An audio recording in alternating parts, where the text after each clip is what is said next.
Hello and welcome to Nerdarchy. For nerds, by nerds, and as usual, I'm hanging out with this nerd. Nerdarchist Ted, how are you doing this fine and lovely evening? I'm good, man. How are you on your birthday eve? My birthday eve, so it's a little bit of a mixed bag, as I previously shared with you. Excited. Tomorrow I turn 42. It's the best. The last birthday I get to look forward to because 42 is the ultimate number, of course. Oh, yes, Uh, yes. but I went out hiking and geocaching with the family yesterday. Totally disturbed a nest of bees and And you totally learned why it's so goddamn hard to fight a swarm. yes. And I got the crap stung out of my back and my sides. Yeah, so still dealing with all of that unpleasantness. So you're all jacked up on bee venom? Yeah. It's like, you're like Bane, I don't think so. It's minus just all the muscles and stuff. minus all the muscles and the intelligence that the real Bane actually had. Yeah, I'm just here. Look, this is itchy and annoying and painful. Yeah. Except for yesterday when it was like, ow, ow, quit it, stop. Well, they were like super aggressive. Like I Yeah. had I had my 8-year-old daughter, so like trying to keep them away from her, is more important than keeping them away from me. But No, Ted, you can have more kids, but there's only actually, one Ted. well, uh, you If we have the original Ted, we can make more Teds. know, well, I decided, to be the honorable person and protect my daughter, and they Mm. still followed for a while, and I thought I only got one really bad one. It was really like a cluster around my left hip. Yeah, And then once I finally got them off of me and we were far enough away that they weren't still pursuing, yeah. wife took a look at the back and she's like, yep, 1 2 3 4, and she just kept on counting. And then I found even more once I got home. That was So what like, was oh, the final tally? it's over a dozen. Oh, that's hospital range. I don't know if it's hospital range for adult, but I remember when my son was little, he was like 3 or 4, and he was sitting on a bench at your parents' house, and there was a box under it, and there was a nest in that box. And he Oh, kicked it, and he got stung 11 times, and they're like, I don't know who my wife called the doctors, poison control. I don't know what they call it. And they're like, yeah, you're like 12, and you should probably go to the ER. wow, But wow. he With with survived. That with, was with the, that was the summer that he got stung like 20 times. Yeah, like 11 at once, and then like a bunch of other. I'm like, dude, just if you see bees or anything flying, you should probably just run. GTFO, man, just GTFO. We're gonna have to give you a flamethrower to just like walk around with during the summer. If anything flies near you, torch it. Well, so it was a scenario of like, all right, do we stop and just go home? Because we're geocaching. There's oh, generally there's a bunch in an area, and that's what we were planning to do. So like, well, let's at least aim for one more and see how that works. And we were on a concrete path by a lake, and then we had stepped off the path to look because you know geocaches, they tend to be hidden, so they're not just, oh, there's one, oh, there's one. Yo, someone took it to the next level. They're like, we hit it, but we also included guard animals. So we had to walk around the lake to get back to the car anyway. Uh, so it was like, all right, well, let's just do this last one, and we'll do this next one, and we'll play it by ear.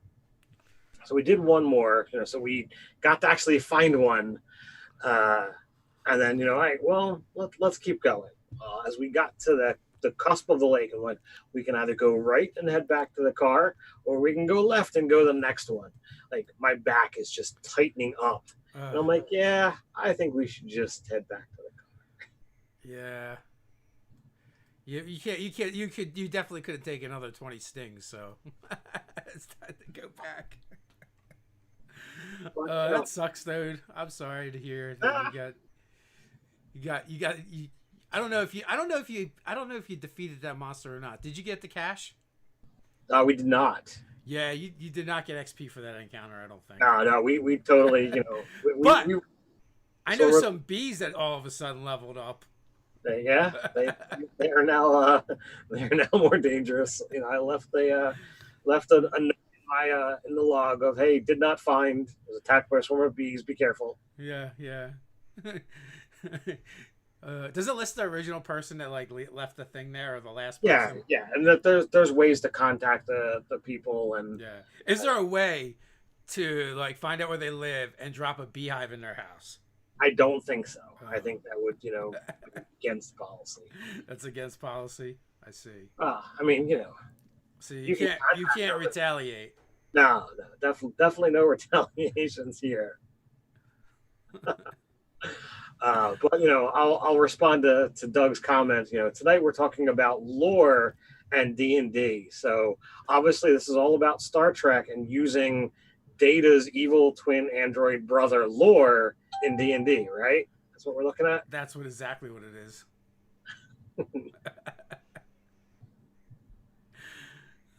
Yeah, can you put there be bees on the map?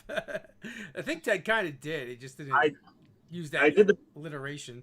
I did the best that I could. I warned people if they read the log, to see what other people have done, then they are forewarned. If they are not, it's Can that you get whole a? buyer beware. Is there a merit badge for bee stings for getting the most bee I, stings? I don't think there's a merit badge for bee stings. Yeah, No. maybe there should be. And now Doug says that the topic for next week should be data Data, to go yeah. along with lore. Yeah. Well, Is I think Doug is a bigger Trekkie than I am. So nah, I don't think he's a bigger Trekkie than you. He just likes the original series. I think he just does that to be different. It's the superior acting of Captain Kirk, William Shatner. now, are you throwing up the quotation marks under superior there? I'm just gonna leave it. I'm just gonna leave it out there, and Okay. people can determine however they like. All right. I Well, mean, he did have the best fighting style, so there's that. well, we once did a conversation amongst the different Nerdarchy staff, and everybody felt that a different version of Star Trek was the best. So like, there's no Yeah, unified theory here amongst Nerdarchy as to yeah, yeah. I'm definitely a Deep Space Nine guy myself. I cut my teeth with Next Gen. So You know what too? Like Deep Space Nine had more Ferengi, I think, and I like Ferengi. the Ferengi are quite cool with their rules of acquisition, which are always amusing to read and you can find online. Oh yes, yes. As we spout off more lore that has nothing to do with D&D, unless you're looking for cool crossovers. It is lore nonetheless. But getting into lore, I mean, we've got plenty of it to dig into. But I think for the most part, we don't use a lot of D&D lore in our games. We actually tend to create our own. That is true. I will jump off topic one last time. I want to apologize that I did not provide Doug and Dave with the information of the monthly giveaway and the fan game selection. So I do have that list. It is here ready to go. So at some point in time throughout tonight's episode, it will be read off to say what somebody has won and what next month's giveaway will be. So stay tuned for that. Hopefully Dave will sometime throughout this chat, if he has not already done so, pick when his fan game is going to be. Yeah, I already know. It's going to be the 30th, I think, at like 2 p.m. Eastern. Cool. That's usually when I do it. But so when it comes to actual lore, whether somebody is making an Arcana check or any kind of intelligence-based check, whether you're using it as the exploration pillar and espousing information, or whether things are coming about through just conversations with an NPC or stuff that you've provided to PCs for them to kind of share into the story. there's definitely a lot of things that you can do with it. Now, whether, as Dave says, you're like us and you want to create your own stuff, or whether you want to go into this vast library of information and espouse all of that lore, there's definitely ways to get it out into the game. Well, that's actually, I feel like that might be the more important topic to tackle than the actual lore itself, is how do you get the lore into your game um, in a way that engages your players, right? Like, I've definitely been in games where the DM would probably spend like an hour giving me a dissertation on their campaign world, and it's like the more they talked about it, the less I cared. Mm-hmm. Instead of, how you introduce it into the game so that the players kind of get it via exploration. And for that, it doesn't really matter if you're playing in Forgotten Realms or Greyhawk or Eberron or your homebrew. When it comes to this kind of these kind of things, it's just real important to get it into the game in a way that's interactive and not just the DM blah, all over the players at the table. So to me, I think the best way to do that is bite-sized chunks in a NPC PC or NPC and party conversation.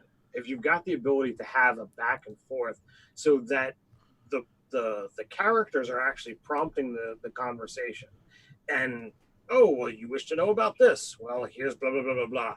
You know, paragraph or two tops. 4 to 8 sentence tops, Yeah. and then allow them to digest and find out if they want to pursue more or move on to the next topic at hand.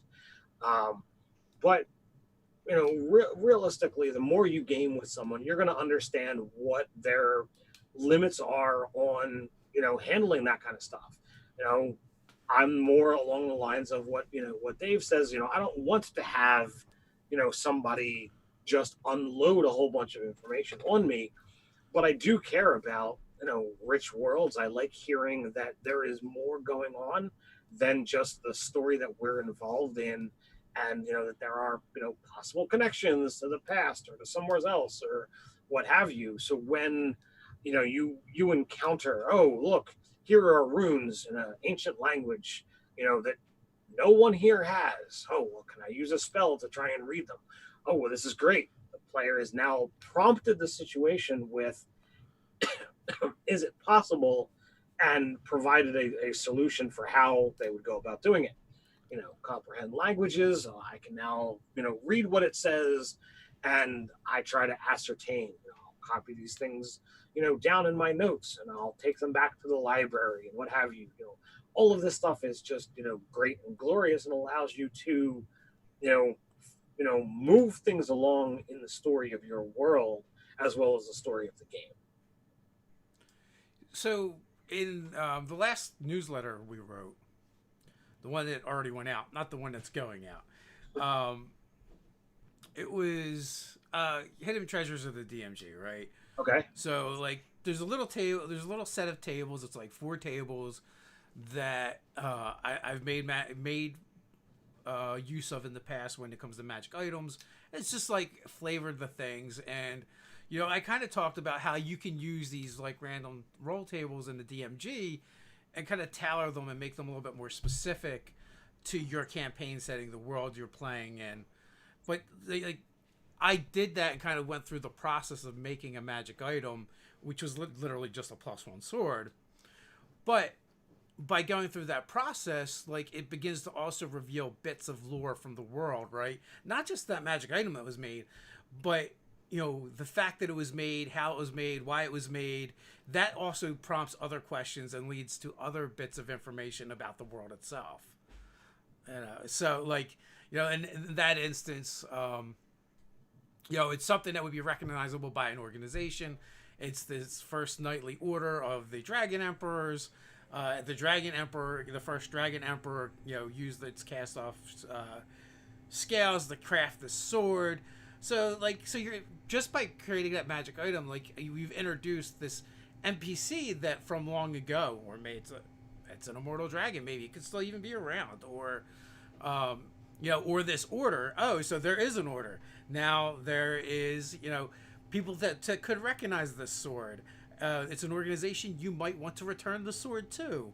So it just prompts more discoveries by the players, more things for them to explore and interact with in your world.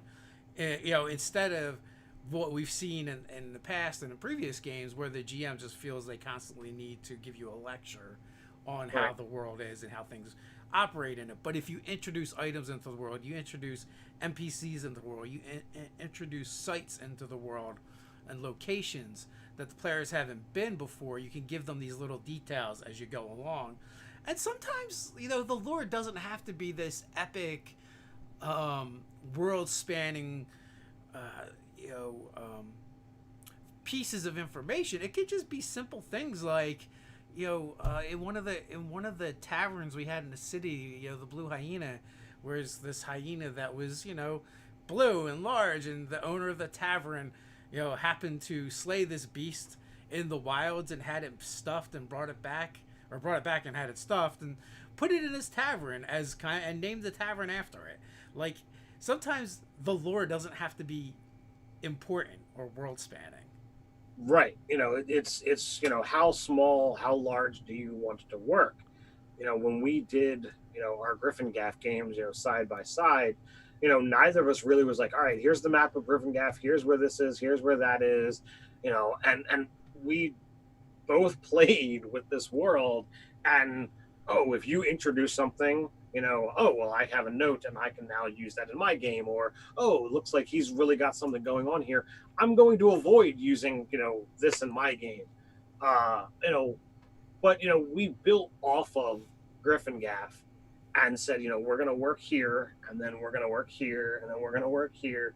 And as the levels in the campaign got higher and higher, the reach of the game and the lore of the world got bigger. And I thought that was a really fun way of building things out. So if you are intimidated to stepping into the DM's chair because you think, oh well, I've got to come up with all of this stuff, you really don't.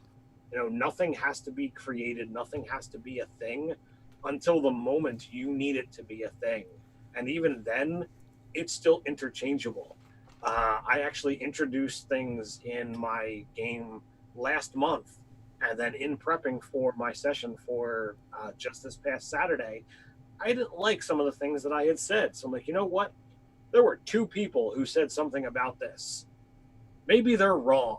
I'm just now going to do this instead. And I made some alterations. I made some changes, and I felt I had a lot of fun with the concept of NPCs and misconceptions. So you can definitely do things and make some changes as long as you can find ways to make the changes make sense. Doug in the chat, pimping our sponsor, Campfire Technologies, which is a great place to compile that stuff. You know what, too, and also it doesn't have to be solely the purview of the DM, right? Um, there's two different ways that you can actually get the players involved, especially if you're doing homebrew. And if you're a little bit more of a free-form GM and you want your players to take part in the world building, you can paint in broad strokes, kind of like Ted suggested. And when players ask questions, you can kind of gauge from their questions, because a lot of times people use questions that are kind of leading. And you can just grab those and be like, oh, yeah, that's exactly how it works. Or there's a thing just like that. And you can start incorporating these things that the players have ideas for, into your world. Now, another way is. One second, I want to comment to what TJ said. It kind of ties into what you're just saying. Players will attach significance to really minor things that you never intended, and that can grow into lore too. So that is 100% true. I've reshaped campaigns off of that. Just go watch the 50 some episodes of the Scarlet Sisterhood. See if you can pick out the points where I totally did that. Players are your driving force of the game, and when they show an interest in something, it can totally derail the campaign, take it in directions that you weren't planning. And it could be, oh, here's a minor thing from their backstory, or it could be an interpretation of how an NPC treated them, whatever the case is, you know, that moment is going to change the course of the game. And oh well, if they all of a sudden think this item means something, well, you know what? Maybe it does.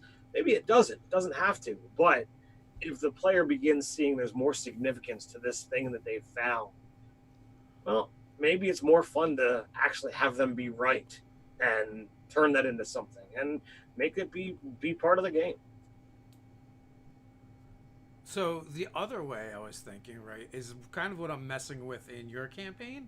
Mm-hmm. Part of it was out of need of the campaign, and another part was just I thought it'd be an interesting twist on my character, who is a very martial scout survivalist type character, but we totally lack spellcasters and anyone with kind of an arcane or knowledge based characters in that party. So I was like, well, the next level I could take Prodigy and then take fill some of those gaps, and not only that, also be kind of good at it. Now, granted, I already had a really skill heavy character. Right. Just the lore stuff was all woodcraft. So, but going back, like Ted's last campaign was all about this this insane wizard that was conducting weird and crazy experiments left and right, and we kept uncovering stashes of his libraries and the things that he's been messing with. So I retconned some of the backstory to my character, that being he was like secretly hoarding some of the books and began studying them on his own, trying to better understand his quarry, essentially, which fits with the character. But inadvertently, he also picked up all this information, and the character is already super skill heavy, so I don't think it's a stretch to say that somebody's like that wouldn't have this like unexplored aptitude that they didn't know about. But at the same time, I'm kind of role playing it like he's not like owning up to this, and not like, oh, he's not ready to give lectures and tell people. He's kind of keeping it on the down low because he doesn't want his brother to think he's a nerd. Which amusing. The brother in question happens to be his real brother. It's my real brother, yeah, yeah. Because in that game we're playing, it's so it's one of the unstreamed games, and what did we play, a full year of that, 12 sessions? It was 12 sessions of the Curse of Zoltan, which we've got the synopsis that one of the players writes up, and I've been debating turning that into an article series. So if there's any actual interest in that, please let us know. Yeah. But that was a fun game because that was my second full campaign arc for 5th edition, and the player who actually does the write-ups, he played essentially an offspring of a character that was an NPC from the previous game, which I thought was pretty amusing, pretty fun. Jack Strandon, and then when we get into this game, characters from that game, some of them have carried over, some of them have made new characters, but it's pretty amusing. Yeah. So two of us kept our characters. 3 players made new characters, and then one of the players switched back to their old character just recently. So that's been kind of fun, but that's just another way to illustrate like lore can mean different things in the game, and you can bring it about in different ways, because now, and because I have a generous DM, when I'm like, hey, there's a thing going on that seems similar to what this other guy was doing. Now Ted can kind of use my character as a conduit to insert more lore into the game, but it's all completely prompted by me, the player, not him just going, oh, I'm just going to tell my players about this stuff whether they want to know or not. So it just gives Ted another tool in the toolbox, and because we're really flexible in the way we play our games, and And it's funny because Rocco says, "I get the feeling these guys would let a player play any class or race they want. A toaster class wielding a piece of toast, maybe. Don't tempt me, Rocco. I, Don't tempt me." I have not seen a good write up of a toaster class or stats on wielding a piece of toast as a weapon. Yeah, I will tell you one thing though. There's one thing Ted won't let me do, and that is use the aim feature from the Rogue from the UA. You're correct. The rogue is already super powerful. Hey, are you high enough level to have reliable talent yet? Next level. Next level. So like, when we get to that point, it's like, yeah, I don't roll below a 17 on anything that, I'm somewhat decent at. What is that? Give you an automatic 9 or 11? 10.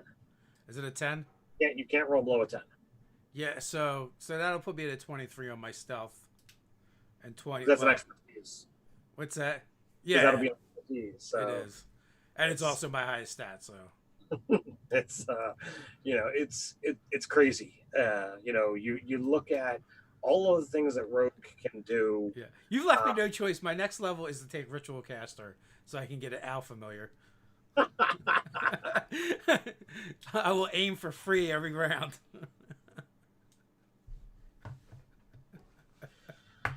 Because you've already maxed out your decks and you don't have anything else to do with your stats. I mean, I could always use more con, but I'd rather have advantage on that one shot I take around. I roll really bad. I need all the help I can get. That's some D&D lore for you right there. So Rocco also wanted to know, what is your most wanted new thing in a 6th edition birthday, sir? I don't know. I saw that question. I've kind of been allowing that to percolate in my head. Yeah. And I really don't. I don't know where they would go with a new edition.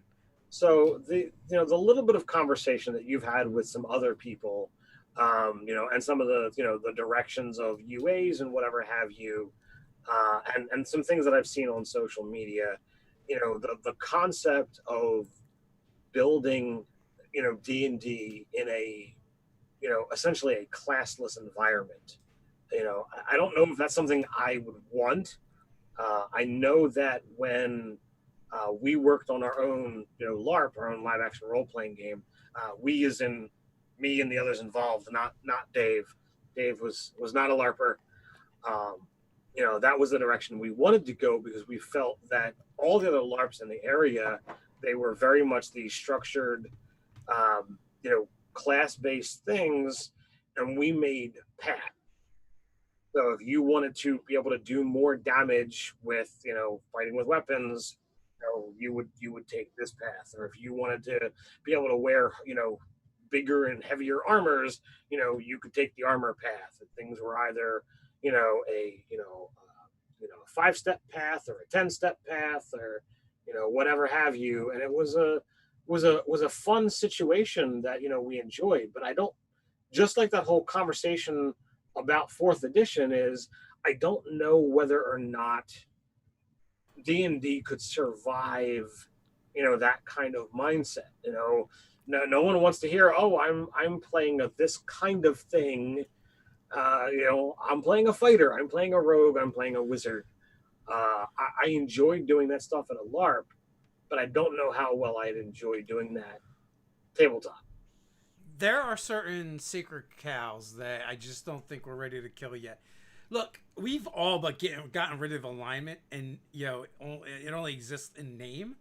Like, I feel like that would be drastic for 6th edition, for them to finally just take alignment out and be like, just role play your character. However, we're getting closer. We're getting closer.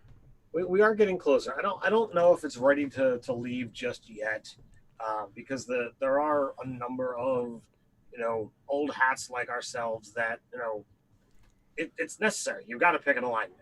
And it's amusing when I've asked players, I'm like, oh, what alignment is your character? Like, oh, I didn't pick one. I'm like, what? Like, yeah, I didn't say anything that needed to have one, and it boggled my brain. Like, you got to pick something, right? But it's not really necessary. It doesn't really come up because, like, mechanically, there's nothing in 5th edition that derives from it. protection from good and evil, detect good and evil, has nothing to do with alignment anymore. Yeah. It has to do with, from the dimensions from which you hail. Where are you from, kind of thing. Uh, and to be fair, I think that's kind of cool now, because then the cleric can't just walk into town. Oh, I cast detect evil. Who's got evil thoughts right now? You're getting punished. Like, and that kind of stuff has happened in games in earlier editions. And but I'm not evil, really. I just had a bad thought this one time. Don't kill me. That you're getting into Minority Report stuff there. With that. But I mean, like when you look at old school games like that stuff happened, and it was a really Oh, hold on, Ted. We are now just past the halfway mark. So, okay. Happy birthday to you. Happy birthday to you. Happy birthday, dear Nerdarchist Ted. Happy birthday to you. Hopefully everyone sang along with me, so I'm not just singing by myself like an idiot. But we're gonna be on on those bastards tomorrow. I don't know why you'd But well, that's true. But some of these people may not be there tomorrow. So you're gonna punish all of our viewers 2 days Twice, in a row? Yeah. Singing. So yeah, okay. Well, thank you for that, I guess. So Rocco, we actually have on the channel a gameplay called Nerdarchy Saves the World, where we do play ourselves, and we do indeed save the world. And it was a pretty crazy campaign that was run by a friend of ours that used to game with us. And the crazy ridiculous end that none of us saw coming. Yeah. It ended like 3 episodes shy of what it was supposed to be, just because crazy rolls happen, and that's how D&D is. Yep. Bart, was it just Bart 10,000? Was that what he wanted to be? I don't know. I think it was just Bart. Well, he wanted to be the 10,000th subscriber. Oh. Totally missed the ball. Yeah, so he could only be just Bart. So Rocco wants to know, what's your take on 5e Rogue being able to double his movement speed every round? Is it OP? No. I mean, you can do that, or you can dash, or you can you can disengage, or you can dash, or you can hide. Technically, anybody can move double their speed. The rogue can do 3 times their speed. Yeah, and hey, whatever you want to do, but the caster can just dimension door 500 feet as an action. You can move fast, which means you can get out of dodge, you can get into position, however you're going to use it. And tactically, if you're playing Theater of the Mind, it doesn't really matter all that much. If you're using a battle map or grid of some sort, you're definitely going to it quickly becomes irrelevant.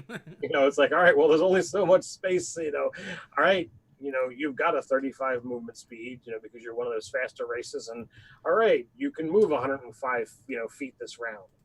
What the are you rogue do? Class is just strong. Like, it does a lot of things really well. I don't know why I started, but I've got a character build that I'm working on. I don't know whether we did something like this already on the channel, but I wanted to mix the Shadow Thief with the Shadow Monk.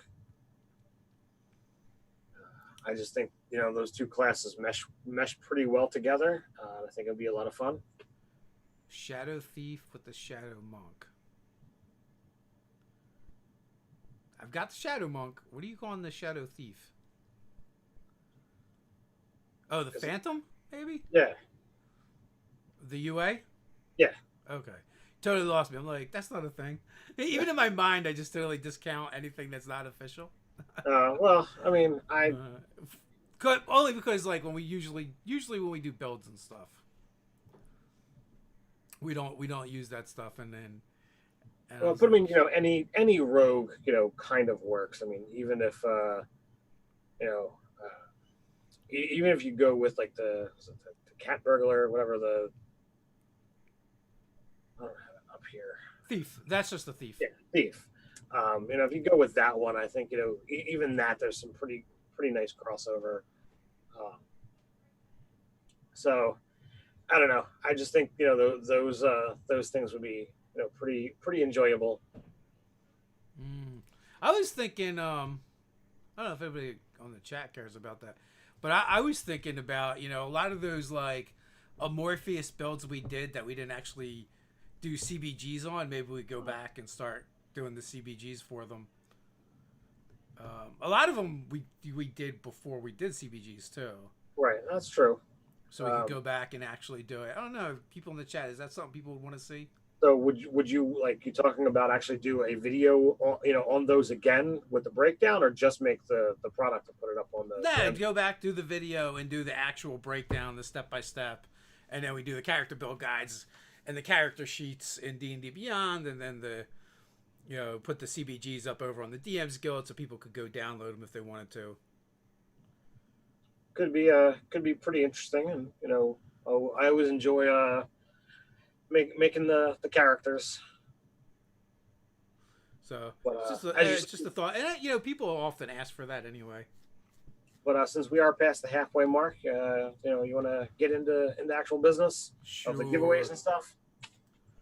All right, so I've shown this stuff off, previously.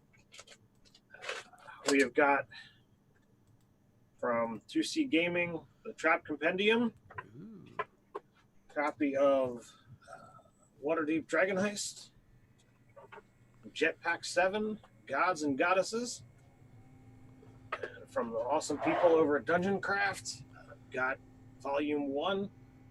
I really dig these things. They're great two-dimensional map pieces that you can cut out and use as your terrain. And then we've also got from TNT Laserworks a little tracker counter, whether you want to use it for your little spell slots for your hit points or whatever have you. And that is going to FW Java or FW Jave. I have no idea how. We don't have a legitimate name. I've just got a username. So I'm going to get in contact with them either tonight or tomorrow and get this mailed out to that said winner. That's a lot of stuff there. That's a pretty hefty prize pack. That is, and we tend to go back and forth between books and assorted other stuff. So since we've got a whole stack of books here, which I'm gonna gently put down, next month's giveaway. So what we're giving away in September is going to be mostly minis. So we've got the Nightmare Dragon Unpainted from WizKids. A lot of this is WizKids, by the way. The Unpainted Manticore. Ooh, that looks pretty good. Even just in a quick show of it. Yeah, the detail on this thing is pretty darn amazing. Yeah, we always get glare when we hold things up, but even through the glare, I can see that's got some sweet detail. Yeah, you're going to need some PCs if you're going to fight these monsters. So we've got Elf Sorcerer and Dragonborn Paladin. But I'm not done yet. We've got a pack of gnolls, or a couple of gnolls. Ted, is that a gnoll in your pocket, or are you just happy to see me? So we've got the Icons of the Realms, Baldur's Gate Descent into Avernus. Another Manticore. So there's another Manticore in here, along with I'm loving that Manticore and that Minotaur, man. Minotaur is awesome, but it also has a cool turtle in it, and then it's got Archon the Cruel that was originally created by Joe Manganiello. So that's cool to get his actual character. But I've got one more thing to throw into the pile, and that is from our awesome friends over at Easy Roller Dice, and it is a dice cup, so you can be able to roll your dice. So perfect when you have to roll those huge sneak attacks, or when you want to fire off that 9th level fireball. So quite a nice little hoard, nice little pile there.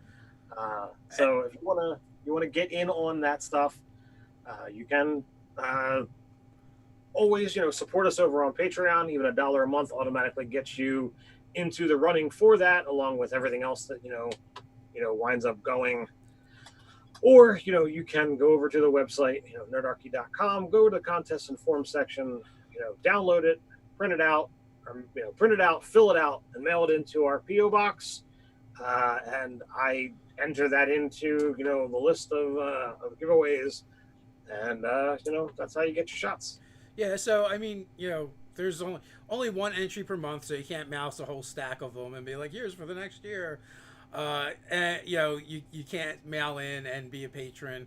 Just being a patron means you don't have to go through the rigmarole, and we just automatically do it for you. We enter you. It's not associated with patron or any other thing. And we have actually had people win who are not patrons that just mail stuff in. We've had it happen at least once. Indeed, we have. So I've got the list here, but it was also mailed to you. Do you want me to read the list, or do you wish to read the list of the players for your If you game? got it in front of you, you can read it. I'd have to go into my email. All right. So Dave says it's going to be August 30th at 2:00. We've got the players selected, and Dave will email them, and it'll be first come first serve. But we've got Sven Svensson, Michael Dimart, David Bonney, Matthew Dougherty, W.D. Tracy, Linda Finder, Aaron, who didn't give us a last name, Suicidal Burrito, Mark Dalrymple, and Aaron Caitlin. So those emails will go out at Dave's speed, whatever that'll be. Yeah, they'll either go out. They'll probably go out tomorrow. To be honest, they'll go out sometime this week. We'll get them out. The first, probably take the first 5 players that respond to me, and 2 p.m. Eastern, 30th, the last Sunday of the month, essentially. I find that's usually a good time. It's early enough that we can get people, on the other side of the pond still, and also it's not super early that if you are on the West Coast, that it's obscene time to get into the game. And we usually play for 2 to 3 hours, essentially, is the benchmark. Occasionally they run a little bit long. I think my last game actually ran like 4.5 hours. You went long, and you actually wound up doing a second mini session with him, didn't you? Oh, no, that was a different time. But there was another time that the session we got to a spot where we could end, but there was clearly more stuff to do. And one of the players was one of our patrons with a coaching level, and they volunteered their coaching time for them to get together and finish out the game. So we ended up doing that, which was pretty cool of them. So this is a question directed at you. Rocco is pretty generous with the questions tonight. Just throw a question in front of it, or at Nerdarchy, so that we know that we can we'll catch it. But it says, how about a Justice League question? Do you expect Snyder's cut to be better than the original? I don't know what he's talking about, so do you? He's talking about movies, about DC movies. I mean, it's funny you throw it to me, but man, you know what the problem is with the DC movies is. The problem is the Spider-Man franchise had the same problem too early on. You're shoving too much stuff in it. They shove too much stuff in it, and they don't just. All they need to do is go, oh look, here's this perfectly storyboarded out storyline that's proven to do well because we know how many people have bought these, and instead of just doing that, some jackwagon has to come along and put their spin on it and try and cram in as much stuff as possible instead of like slow burning it and taking their time to build a proper story. Right. So I don't know until they get with the program. DC is just going to keep putting out trash. What they really need to do is just go take the people, their team that does the animated stuff, and let them do the movies, because they do a really good job. Even the people that do it on the CW, even those folks do a much better job with their storytelling and pacing than whoever they have doing their movies. So it's like I would agree. TV show wise of comic book stuff. The Justice League and the Justice League Unlimited, I thought were fantastic. I've watched it all, multiple times, and would have interest watching it again. You Well, know, no, even like Black Lightning, The Flash, Arrow. Oh, Girl. I mean, I've watched all of those as well, and I was gonna get into those. I'm not completely caught up on everything because I tend to watch it on Netflix when I yeah. can binge the season. Oh, I stopped because the way they run once they started with all the crossovers, I was done. Essentially, Well, the crossovers totally pissed me off because there's no easy way to be able to watch everything because they release them to Netflix at different times. So a lot of times, legitimately, when it's a crossover, I just okay, that's an episode I don't understand. mm, I'll sometimes watch it. I'll sometimes skip it yeah, because it's not overall important, and especially if they bring in the Legends of Tomorrow, which I could never get into. I couldn't even watch all of season one of that, so I gave up on that one. But everything else I enjoyed. yeah, yeah. So I don't know that DC is gonna be second rate forever to Marvel unless they figure out this really simple thing that I don't understand why they can't figure it out. It's like so obvious. I mean, if you look at what Marvel's doing, they basically just stick to the kind of the storylines they've done, update and modernize the characters a little bit. But other than that, like there isn't that much that they're changing where DC always like whoever gets a hold of it, they feel like they have to muck with it. And all they do end up doing is making it worse. Well, I felt that like I enjoyed Shazam, I enjoyed Yeah. Wonder Woman, um, but everything recently with Batman and Superman, it's been kind of meh. Also, like the less you know about the characters for them, like the easier it is to enjoy That is true. it because they're gonna piss all over it anyway. I didn't know much about Shazam. Yeah. Honestly, there wasn't a whole lot beyond just hey, he's a kid who becomes a superhero, and he's got this idol of Superman, and that's about it. Uh, you know, like that's about my knowledge going into the movie. Uh, but I've heard like I enjoyed Green Lantern, but I didn't have a whole lot of knowledge of Green Lantern and his overall world and story.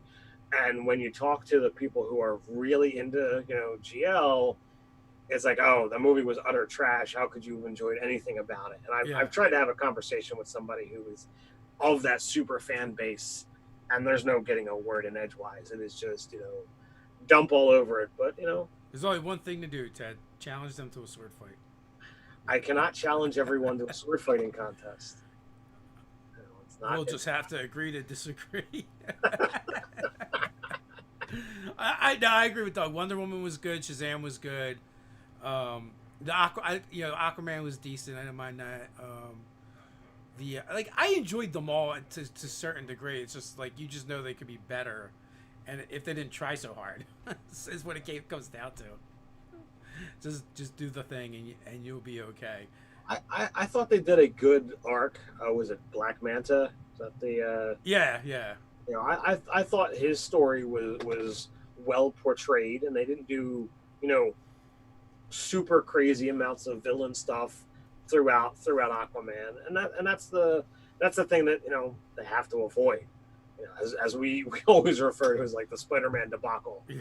is of how bad Fox screwed that up. Yeah, it's like how many storylines can I cram into this one movie? It's like you did a trilogy in one movie. Yes. Why don't you just plan for success and be like, all right, it's going to be good enough. We can get these stories out, over the course of several movies instead of having to put it all in one.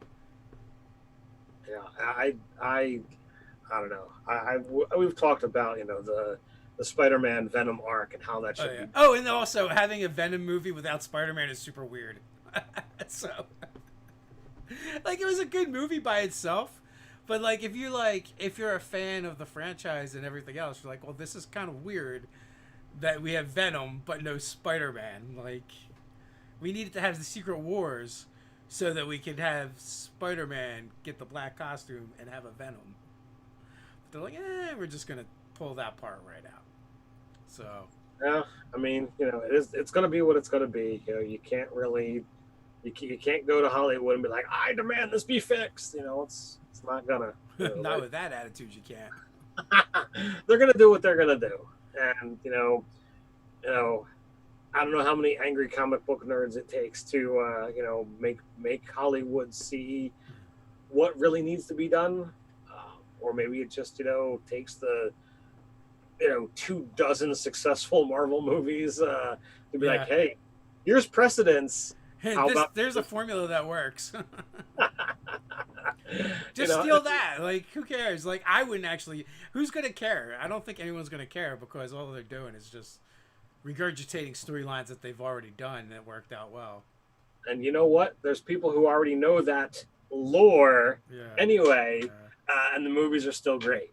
I when things are presented, in a fun, entertaining, way, people aren't going to care that they already have certain knowledge. They want to see things that are done accurately and fun and enjoyable. And You I know, think also when you get movies like that, you know what really comes through? They didn't get a fan to do it, right? Because I feel like a fan would respect the source material and just try and recreate that to the best of their ability. mhm. And which kind of like rolls into Rocco's next question, and that is with so many good storylines and modules out there, how come all the D&D movies suck? So I think it really speaks to like I don't think they've found like a true fan to do the movie yet, to write the script, to Mhm. direct the movie, to produce the movie. So we were talking about this a little bit on the live chat the other day with RA, and obviously he's like they should do a Dritz movie. Um, Of course, that's what he's going to yeah, say. yeah, which is going to be super hard and problematic for other reasons. But they could do a Dragonlance movie and they could do a Dritz movie. They could take any of those storylines, but I used to feel that way too, and I kind of felt like that's what they should do. But the more I examine it, though, that wouldn't be a D&D movie. It seems That like would it would be because they're D&D quote unquote properties, but it wouldn't be a D&D movie because they would just be fantasy movies. and that's the thing that you had brought up, and you brought up actually a couple of times recently in the live chats about the difference between a D&D fantasy movie Yeah. and a gamers a la of Dice and Men style where it's about the players and the game. Yeah, and I And used to be dead set against that, but I've really come around. I want to say, well, so the gamers did it, and it was a joke, and it was funny, right? But Mhm. like a D&D movie, it almost feels like it has to be serious. But after seeing them do of Dice and Men, and the way they treated it, and the way they told two different stories simultaneously and told them really well, and how those stories actually were related to each other, I was like, you know what? That actually works, and that would give someone who has never played D&D a story, two stories actually, that they're easy to follow, they can understand, and they would come away going, "Oh, I understand this experience."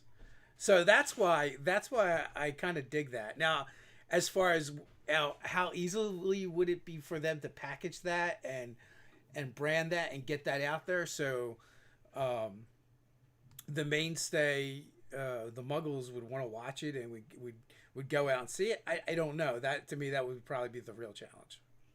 So I would watch either. As we've said on the channel, I was a huge Drizzt or Dritz, however you want to pronounce that name. I will till the end of my days. I don't care whether Mr. Salvatore comes to my house and demands that I pronounce it this way. He will always be Drizzt. I don't think he'll care that much. He's super chill. I, I know, and lucky you who actually got to talk to him for a while. Um, but anyway, super super fan of Drizzt. Would love to see that movie, but I think if done well and presented in a Hollywood style dramedy, I think you could make a kick-ass movie that could take that D&D budget, or take that D&D story of at the table and away from the table.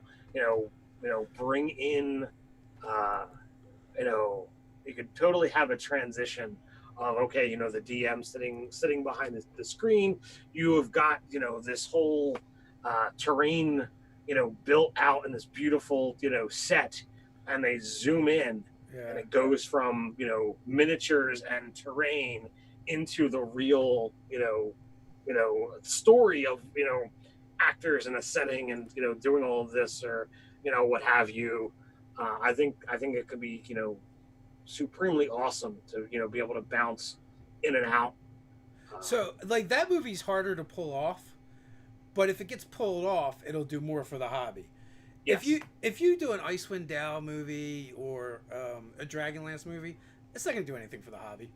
It's just gonna be a fantasy movie, and it's not like I don't think people are gonna come out of that going, "I need to play Dungeons and Dragons now," because you didn't come out of because they didn't come out of Lord of the Rings going, "Oh, where is a D20 at now?"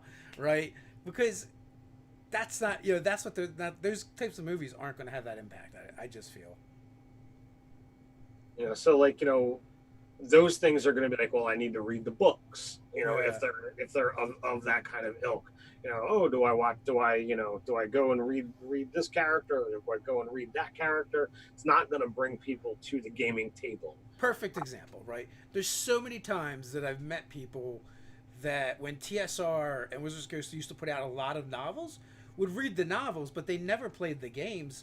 They were just fans of the fantasy genre, and and also like those books tended to be shorter, quick reads, a lot more lighthearted. I almost consider them like junk food when it comes to literature. It's like it's not amazing or for the most part, but it's satisfying and enjoyable. Right. You know, So so I mean, all of that, you know, makes a lot of sense, and it's just a matter of, you know, what kind of thing you're looking for.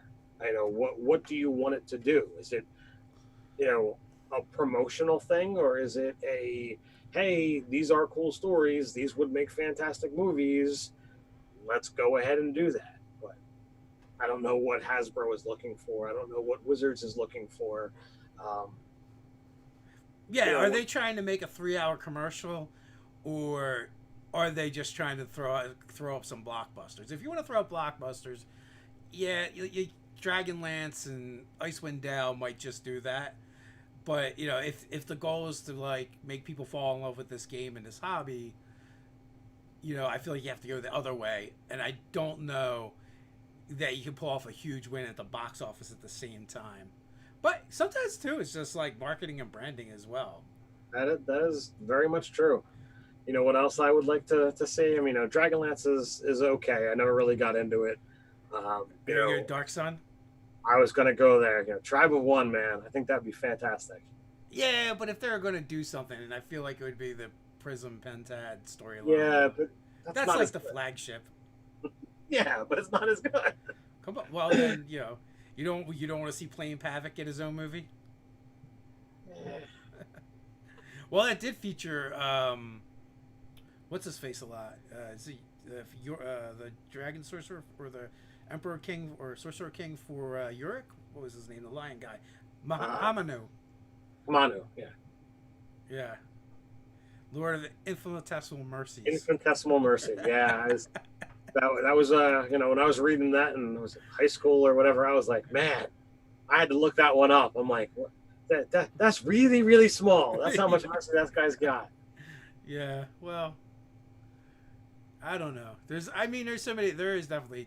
I mean, Ravenloft. You could go to Ravenloft. The Strahd. A lot of the Strahd stuff. Although, I mean, my man Lord Soth. I would love to see him in a movie. Night of the Black Rose was awesome. Also, Yeah, I feel if you're gonna do Soth, like, you know, Dragonlance. that's gotta be like, you have to take him on his journey. Yeah. Dragonlance into Ravenloft and what have you. You can't just do one side. I feel that. I mean, how much cooler can you get than making a Kender pee their pants? But that's the other problem. If you make a Dragonlance movie, you have to make Kenders, and I don't know if they should I don't know. Can they? Is anyone annoying enough to portray a Kender? I am certain there are. I mean, That's some serious acting chops there. I mean, you've probably seen, Idiocracy and Dumb and Dumber. There's definitely some annoying habits there. Yeah, but you'd have to like combine them all into Well, one yeah, that's character. fine. Yep, totally doable. Yeah. So, with that, we were actually at the 9 o'clock mark. I hear my new puppy upstairs barking away at something. It's probably the cats. So she's dying to have the cats play with her, and they're just not having it. Understood. So, if you want to get in on these, Oh my god, Jack Black. I know it's supposed to be Jack Black, but it says Jack Black. But Jack Black as a Kender might be fairly epic. But if you want to get in on the giveaways, you could always, support us over on Patreon. If you want to find out stuff that we're doing, you can always, sign up for our newsletter. Always ways to, see what Nerdarchy is doing next. Yeah, we got all the things that you can go check out. Over on the main Nerdarchy channel, you can find links to all of those things. But thanks for hanging out with us, and we'll be back tomorrow with those bastards. So until next time, Looking forward to it. stay Stay nerdy. nerdy.